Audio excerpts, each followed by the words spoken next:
বন্ধুরা, আজকে আমরা ময়মনসিংহের সেরা শীতল ভর্তা বানাবো। তো আপনারা দেখতে চাইলে শেষ পর্যন্ত ভিডিওটা দেখুন। এখানে আমরা নিয়ে নিচ্ছি চেপা শীতল, আর হলো পেঁয়াজ কুচি, কাঁচা লঙ্কা কুচি, রসুন কুচি। হালকা গরম পানির মধ্যে আমরা চেপা শীতলগুলো ধুয়ে নিব।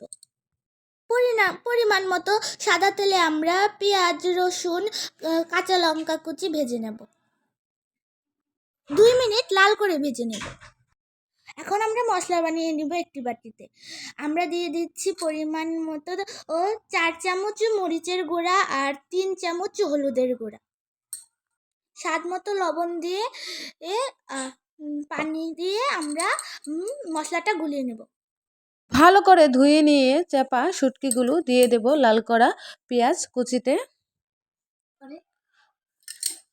চাপা শীতলগুলো দিয়ে ভালো করে নেড়ে চেড়ে দিয়ে দেব গুলিয়ে রাখা হলুদ মরিচের গুঁড়া, যেটা আমি পানি দিয়ে গুলিয়ে রেখেছিলাম, সেটা দিয়ে ভালো করে কষিয়ে নেব।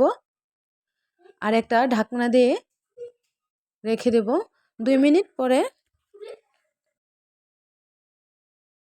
2 মিনিট পর ঢাকনা খুলে ভালো মতো নাড়িয়ে নেব।